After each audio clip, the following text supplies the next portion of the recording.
dans mon âme, sois glorifié dans nos familles, sois glorifié dans nos journées, sois glorifié dans nos maisons. Merci, Esprit du Seigneur, pour cette matinée. Rabashaka yanderia basata, rabababo sheketeria maya, emaraka sheteria mayo korobo shata, rababa sheteria mayo korobo satanama.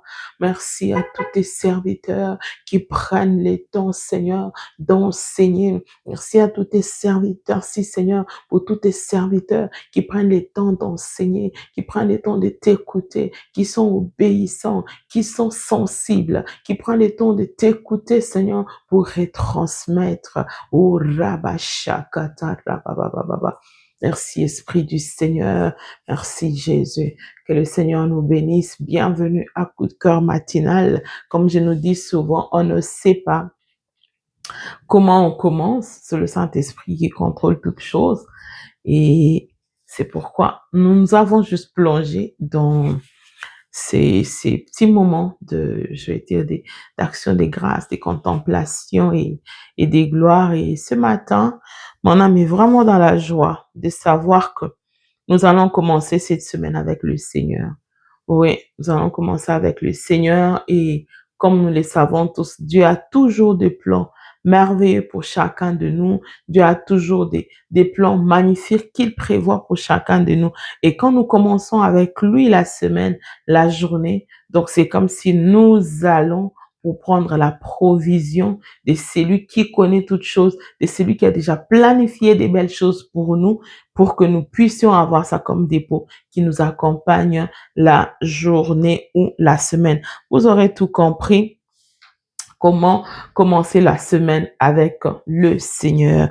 Évidemment, comment est-ce qu'on peut rencontrer le Seigneur? Oui, par sa parole, mais aussi et surtout par la prière. C'est vraiment le moment où on peut rencontrer le Seigneur. Et ce matin, je viens vraiment par la grâce de Dieu partager avec nous comment est-ce qu'on peut commencer sa journée ou commencer sa semaine. Vous pouvez déjà savoir que quand on parle du commencement, c'est toujours Dieu qui est le commencement.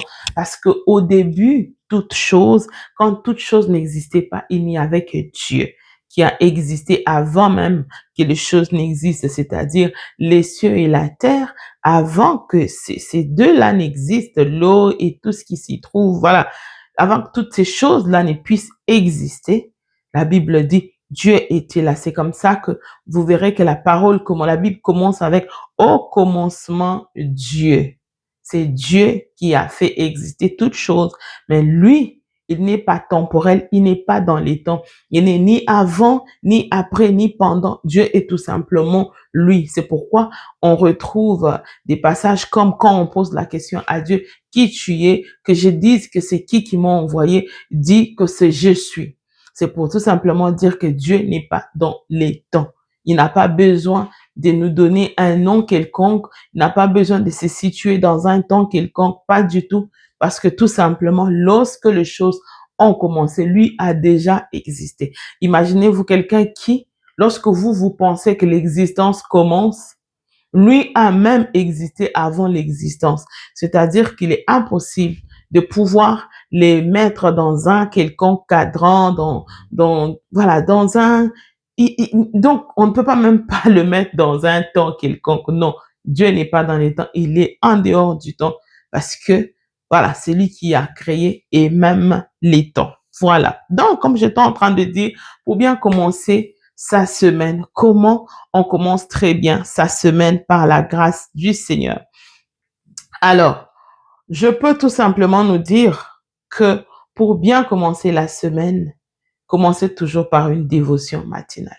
Je sais que c'est difficile pour certaines personnes, mais j'aime toujours simplifier les choses dans ma manière d'apporter un peu la petite connaissance qu'on a. C'est que je dis toujours, si vous êtes capable de prier ou de faire votre dévotion entre minuit et 5 heures du matin ou 6 heures, ça veut dire que vous avez commencé avec le Seigneur. Parce que l'aube d'un nouveau jour, c'est à partir de minuit jusqu'à 5 heures du matin. Et si on est capable de commencer à partir 2 heures du matin, 3 heures, s'élever, c'est déjà l'aube d'un nouveau jour. Et si vous faites partie de cette catégorie de personnes que le Seigneur réveille en en pleine nuit, 2 heures du matin, 3 heures du matin, comprenez que le Seigneur veut certainement vous parler de la journée, où le Seigneur veut que vous puissiez vous lever. Alors, si vous n'avez pas, le Seigneur veut que vous puissiez vous tenir dans la présence de Dieu. Et si vous n'avez pas encore compris pourquoi Dieu veut que vous puissiez prendre le temps de prier, commencez juste à prier pour votre semaine, tout simplement. Commencez juste à prier pour votre semaine. Recommandez la journée entre les mains du Seigneur. Recommandez toutes choses. Ne prenez jamais les choses pour acquis. Vous savez, quand on dit que Dieu a des plans merveilleux pour nous, Dieu a des plans merveilleux pour nous, euh, c'est un dépôt qui existe pour nous, mais ne peuvent aller puiser que les plus violents. C'est comme ça que la Bible dit, depuis la nuit des temps. Voilà. Ceux qui entrent dans le royaume des cieux, c'est seulement ceux qui se font violence. Oui, le royaume des cieux appartient aux violents. Alors, lorsqu'on voit le royaume des cieux, comme nous le savons tous, la Bible dit, recherchez premièrement les royaumes des cieux, la justice et tout ça. Après toutes ces choses-là, il y aura encore un surplus. C'est-à-dire que quand tu reçois le royaume des cieux, quand tu reçois les saluts, il y a un surplus. Vous voyez? Ce qui fait que quand vous commencez votre matinée avec le Seigneur, c'est comme si vous mettez en premier le royaume des cieux. Alors, il est impossible que vous qui êtes investis du royaume des cieux, vous qui appartenez au royaume des cieux, qui avez eu la grâce d'avoir les saluts, que vous ne puissiez pas vivre les parts déçues de choses qui s'accompagnent. En fait, ces choses-là viennent pour nous accompagner sur la terre. Maintenant, comment le recevoir, ces dépôts-là? Parce que, comme vous le savez, lorsqu'on parle du plan merveilleux du Seigneur, le Seigneur le parle pour la manifestation des hommes sur la terre. Parce que pour l'éternité, le Seigneur, le plan est clair. Notre salut, c'est vraiment clair. Alors, pour ce qui est de sur la terre, Dieu ne t'a pas envoyé par hasard. Il a un plan clair. C'est là qu'il dit, avant même que tu ne sois formé dans les seins de ta mère, je te connaissais. J'avais fait un plan et ceci et cela, le plan de bonheur et non de malheur. Alors, ces plans-là, ce n'est pas tout le monde qui a accès à ça. Non, c'est tout simplement ceux qui savent se faire violence. Et comment on se fait violence? C'est en se mettant en condition pour aller chercher cela. Alors, j'aimerais insister sur un passage que l'apôtre Yvon évoque souvent, c'est que Dieu ne fait exception de personne. Dieu n'est pas en fait injuste. Dieu est juste avec tout le monde. C'est pourquoi il a disponibilisé les dépôts pour tout le monde. Quiconque est violent, quiconque est capable, il va aller les prendre. Et quand on dit les capacités et tout, c'est pas la force physique, pas du tout. Pas la force, c'est ces personnes-là qui savent comment aller chercher le Seigneur en se sacrifiant, en faisant autant d'efforts pour rencontrer le Seigneur et aller prendre son dépôt. En fait, c'est ça. Quand on vous dit comment commencer la journée, en fait, c'est comment aller chercher les dépôts qui va vous accompagner toute la journée. Il y a un passage qui me vient à l'esprit de Job, là où le Seigneur est en train de dire à Job, depuis que tu es né, as-tu commandé au matin? C'est en quelque sorte pour dire qu'il nous revient à nous de commander la journée. Il nous revient à nous de commander ce qui va se passer. Et quand le Seigneur pose la question à Job, nous sommes dans l'Ancien Testament. As-tu commandé au matin? C'est-à-dire que Job avait le pouvoir, il était investi du pouvoir de commander à la journée. Et pourtant, il n'y avait pas encore le Saint-Esprit. Mais moi et toi, disons-nous des choses vraies. Entre nous, toi, tel que tu es là, et moi, nous sommes investis de la capacité du Saint-Esprit. Donc, le Saint-Esprit est en fait en nous. Dieu lui-même, il est en nous. Comment est-ce que nous, on ne peut pas prendre le temps de commander à la journée? Qu'est-ce que tu dis? Qu'est-ce que tu parles sur ta journée? Qu'est-ce que tu parles sur ta journée? Quand toi, tu es en train de dormir, il y a des gens qui ne dorment pas. Si tu ne sais pas, il y a des gens dans un coin qui peuvent être de ta famille, qui peuvent être des amis, des voisins, n'importe qui te regardent et il n'est pas content de ce qu'il voit de toi, qui n'aime pas ce que le Seigneur est en train de faire avec toi. Maintenant, si toi, tu dors, cette personne-là, lui, il est en train de parler en fait. Il est en train de posséder ta journée. Ne laisse pas quelqu'un d'autre posséder ta journée. Ne laisse pas quelqu'un d'autre posséder ta journée. Donc, ne laisse pas quelqu'un d'autre, en fait, ne laisse pas quelqu'un d'autre prophétiser sur ta journée, en fait. C'est comme ça que, il y a un adage qui dit, la nature humaine a horreur du vide. Eux-mêmes dans le monde des esprits, c'est comme ça qu'il est même écrit, tu ne peux être ni chaud ni froid. Non, il faut que vous puissiez vous dire, est-ce que vous êtes chaud ou bien vous êtes froid? Si vous dites que vous êtes entre les deux, alors la chaise elle est vide, le plus fort va le prendre. Et comme nous le savons tous, les ni chaud ni froid, en tout cas, Dieu ne peut pas aller avec quelqu'un qui ne s'est pas engagé. Le Seigneur, si tu t'engages, tu obéis. Parce qu'une obéissance partielle, comme nous l'avons vu récemment, c'est la désobéissance. Donc, Dieu ne part pas avec quelqu'un qui se donne partiellement. Dieu va avec les gens qui se donnent totalement. Alors, lorsqu'il y a le vide, nous savons c'est lui qui va essayer de venir vite pour prendre ces vides-là et les posséder. Donc, chaque fois que tu commences la journée, tu ne commandes pas, comme le Seigneur l'a dit à Job, commande au matin. As-tu commandé au matin? C'est-à-dire, quand tu ne commandes pas, tu laisses un vide qui permet à quelqu'un d'autre de parler sur ta journée, de prophétiser sur ta semaine, de prophétiser sur la semaine de tes enfants, la journée de tes enfants, de ton mari, de ta femme, de ta maison. Donc, tu n'as pas le contrôle. Et quand on vous dit, prenez le temps de commander votre journée, de parler à votre journée, parfois on pense toujours que il faut que je sois...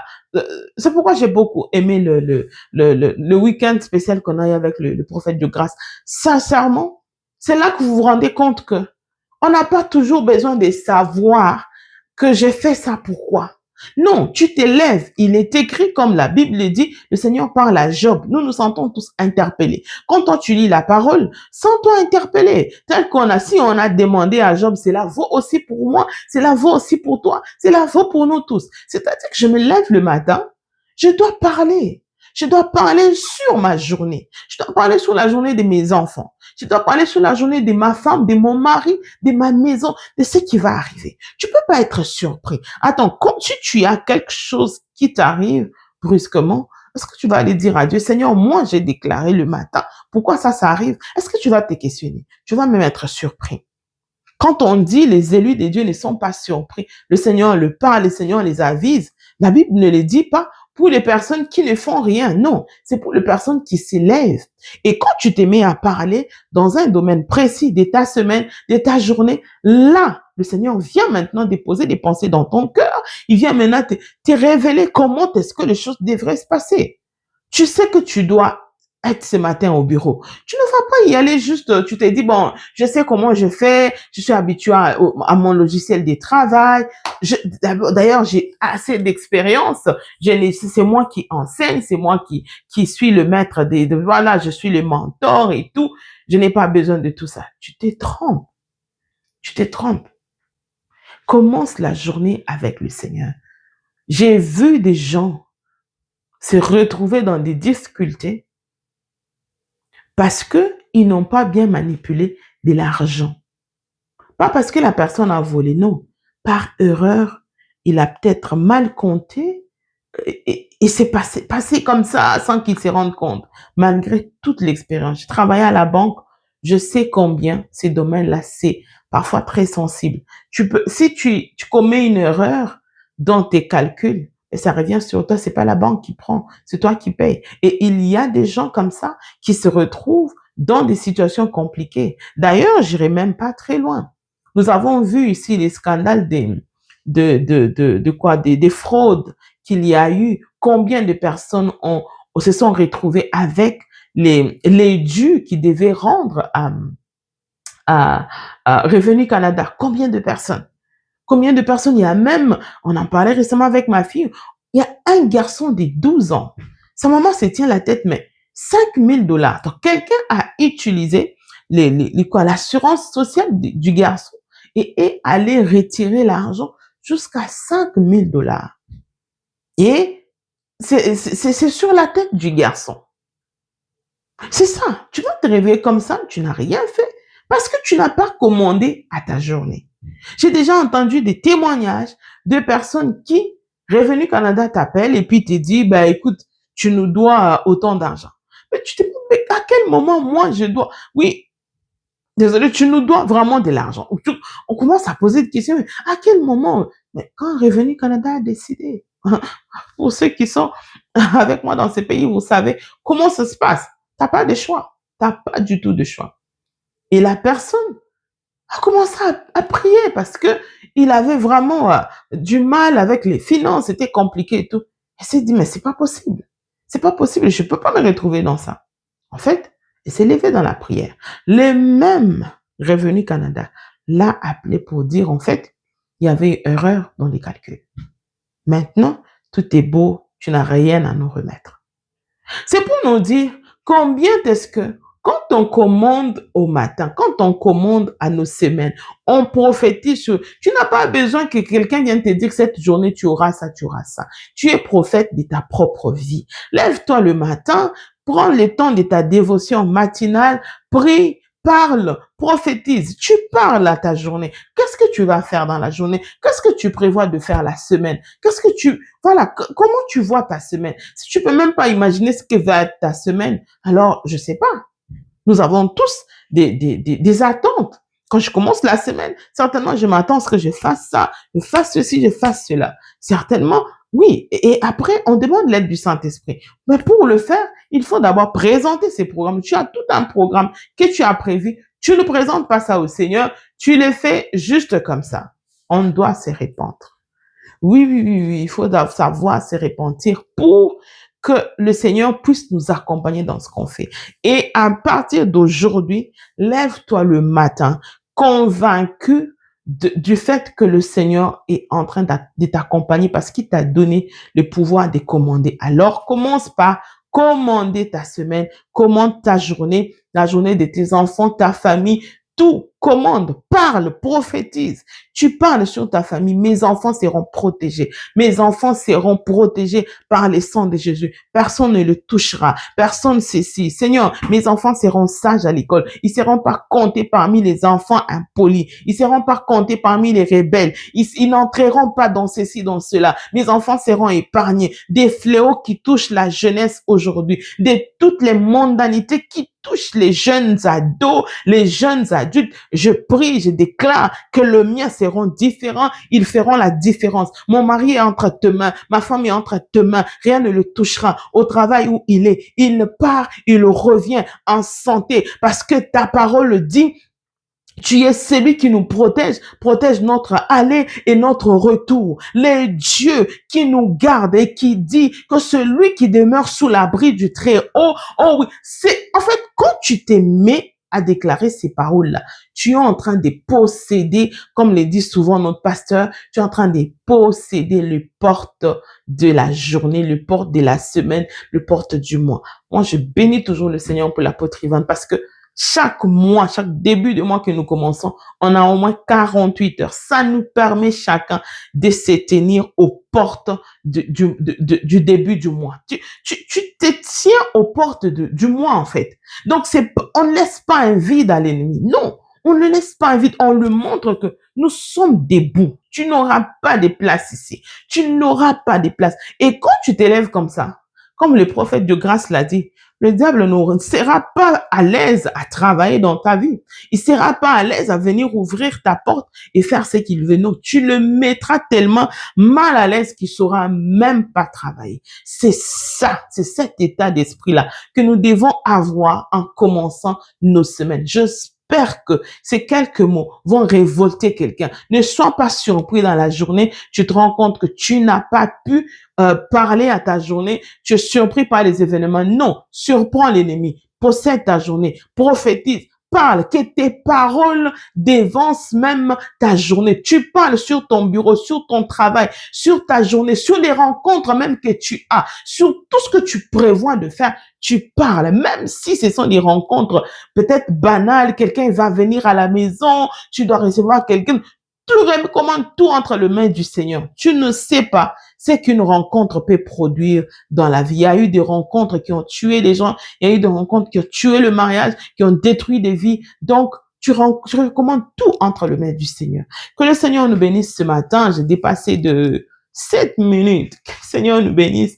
On se retrouve demain matin par la grâce du Seigneur avec la même passion et toujours avec le Saint-Esprit. C'était les coups de cœur. Que Dieu vous bénisse.